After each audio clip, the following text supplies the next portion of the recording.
All right. So, what kind of things are going to be on there? Okay.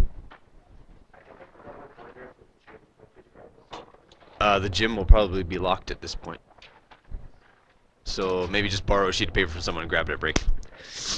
Okay. So what kind of things are going to be on there? Going to go through what's going to be on there and kind of what sections of the test it's going to be in, although you kind of have an idea of that with the old multiple choice questions and written response questions I gave you. Okay, but we'll still go through that. Okay, and then I'll talk a little more specifically about it, and then we'll go back to the mole stuff here. Okay, so first thing we talked about in this unit, okay, was structure of the atom. Okay, when we talked about atomic theory. All right, now, are people and places important? There might be 2 questions on the entire test about people and places.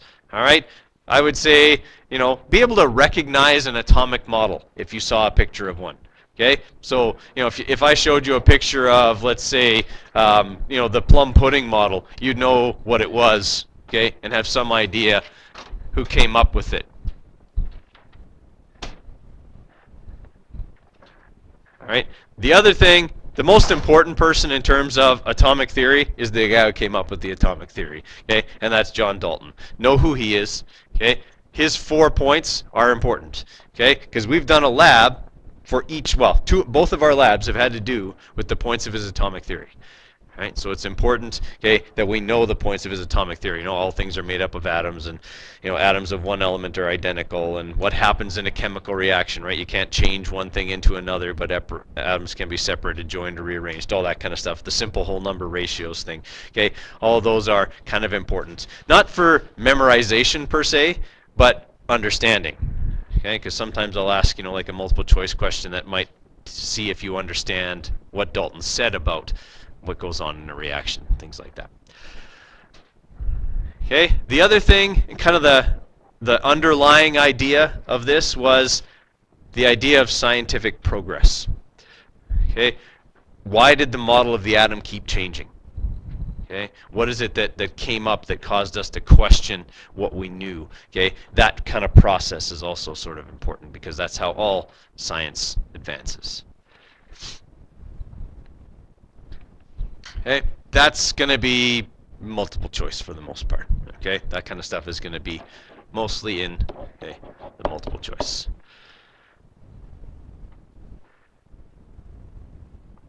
Okay, one thing we do need to quickly review. Okay, the parts of the atom. Okay, what are the 3 parts of the atom? Protons, neutrons, and electrons. Probably should know where they are. Okay, modern structure of the atom.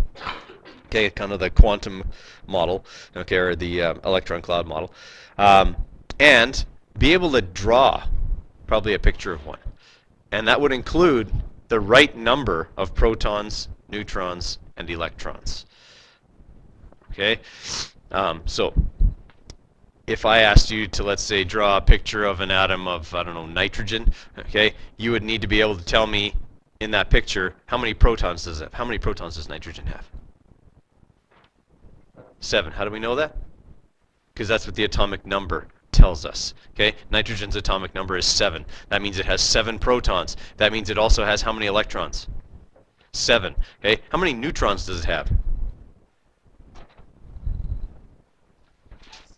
7, actually. It's not always going to be the same number, though. Neutrons can be different. Okay, the way you figure out the number of neutrons, you take the atomic mass, that number we've been using to calculate molar mass, and subtract the atomic number. All right? That will give you the number of neutrons. Everyone follow me there? All right? So important that we remember how to do that. Because we talked about it briefly the day we talked about isotopes, and then we never talked about it again. Okay? So just as a refresher on that one.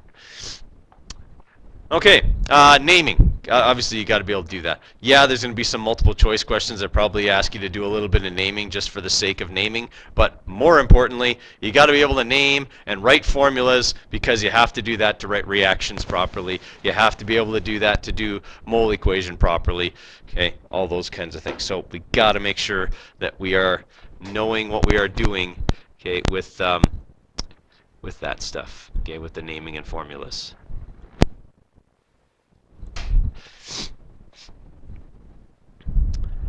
Okay, don't forget the kind of little exceptions that are for those rules, like the multivalent ones that need the Roman numerals. How do you know if you need Roman numerals?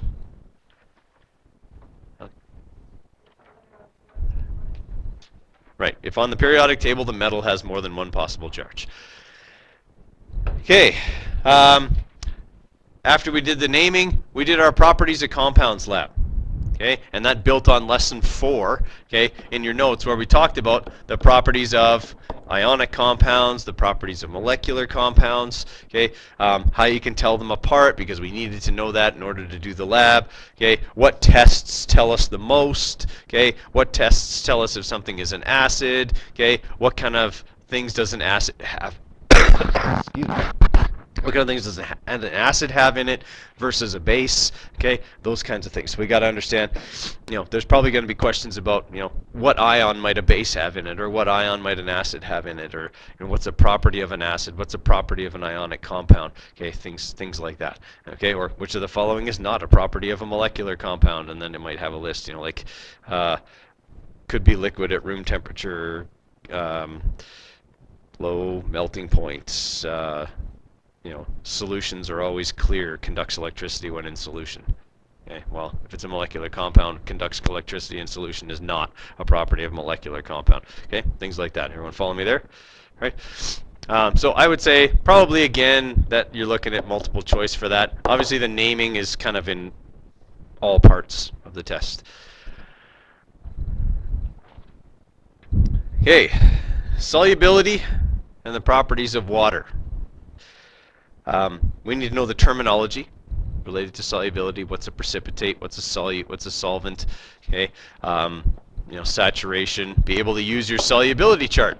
Okay, one of your questions in the analysis for your reactions lab was 2 reactions in your lab made precipitates. Figure out what those precipitates were. I will ask exactly the same thing on your unit exam. Okay, I will give you a reaction and ask you which of the products is soluble or which of the products is not soluble. I don't remember how I stated it, but okay, there'll be a solubility question like that, all right, where you'll have to figure out what the precipitate in a reaction was. Okay, so yes, there's going to be some multiple choice stuff on solubility, okay, but there's also going to be one written response item on solubility, and it is going to be very much an apply your knowledge type of situation. Okay, it'll involve solubility chart. It'll involve solubility. Terminology related to solubility, but it's going to make you think. Okay, it's kind of that question that I put on a test that tells me who knows stuff at this level, who knows stuff at this level, and who knows it all. Okay, so it's that kind of question. Every test has one question like that on it. Okay, it just so happens that this one is about solubility. All right, so you can think about that. I don't want to give too much away on that, otherwise it's more a matter of you looking it up and memorizing it as opposed to figuring it out on the day. All right. You also need to know about the polar nature of water. Okay, we talked about how water was a polar molecule, and that meant that it had, more positives at one end of the molecule than the other. So one end was positive, one end was negative. Okay, and it could make hydrogen bonds. Okay, with itself, where the positive hydrogen end would bond with a negative end. Okay, and that could cause like surface tension. Okay, the 2 terms we used were cohesion and adhesion. All right, so probably better know those terms as well. Okay, cohesion's when water sticks to itself, that's surface tension. Okay, adhesion was when it could bond to something else, right? Like we said, sometimes water can stick to the side of a glass, okay, until the droplet gets too big and then begins to run down, things like that. All right, so know the stuff related to the polar nature of water, maybe be able to explain what a polar molecule is, okay, stuff like that. So I would say for the polar nature of water stuff, you're probably also looking at a written response kind of explanation item.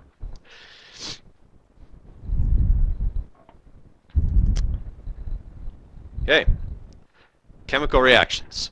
There is no single topic bigger on the test than that. Okay, chemical reactions are the single largest thing tested on this exam. All right, the reason for that, they allow me to test everything. Okay? A chemical reaction question tests your ability to name, your ability to write formulas, your ability to balance, okay, your ability to predict, your understanding of reaction types, everything. All right? So by having these on there, I can actually make the test have less questions because I don't have to test every single intermediate skill along the way. All right? So if there's one single thing you're going to study more than anything else, it should be this. Okay? It should be chemical reactions. Now, on the example test I gave you, that is exactly, okay, what the format of this test is going to look like. There's going to be some balancing. Okay? Then there's going to be some reactions where you have to write out the reactions and identify the types, and then there's going to be some where you have to predict and balance. Okay? So you kind of know what to expect when you're doing that. Okay? When you're doing those questions, same level of difficulty. Right? They will be a very similar level of difficulty to the ones that I gave you the other day. All right, so know your types: synthesis, simple decomposition, single replacement, double replacement, and combustion. Okay, remember that combustion reactions have special balancing rules. Okay, because I guarantee you I'll put one or two of these on there. Okay, remember you balance in what order? Alphabetical order. And if you have an even number of carbons, start with a 2, okay? The rule of 2. So little things like that you want to remember. Okay? And expect, obviously, that I'll probably do something like this. You'll have some prediction reactions. I probably won't have you predict a combustion reaction because that's too easy. We all know what the products of a combustion reaction are. Okay? But expect there'll probably be one on there. And then there'll be some others for predicting. And then, last thing is the mole equation. Okay? We spent a lot of time in this unit on not that many things. Right? There's, I think I said 3. I'll double check. Mole equation questions on the exam. Okay. Make sure you show all your work. Make sure you swap and drop correctly on your ionic compounds. Okay, when you're solving those problems, you have some examples. Okay, again, same level of difficulty as the ones that I gave you on that sample test.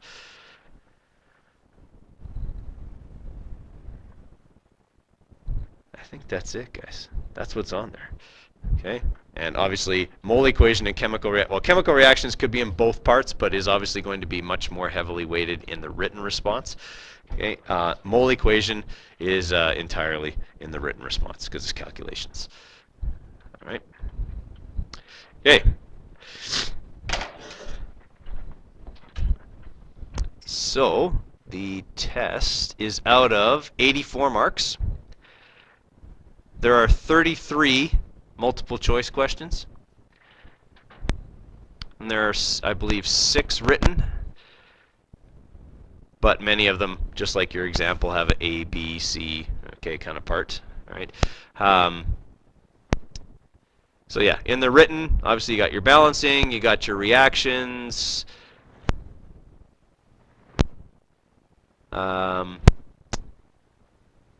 You've got a structure of the atom question, you've got mole equation, solubility, okay? So, yeah, make sure that you go over those things. There's also a bonus question. In the multiple choice, okay, multiple choice, know the difference between chemical and physical changes. We didn't put that on there because it was, well, you know, kind of in with reactions, but you should probably know the difference. Oh, another thing. Forgot to put this on there.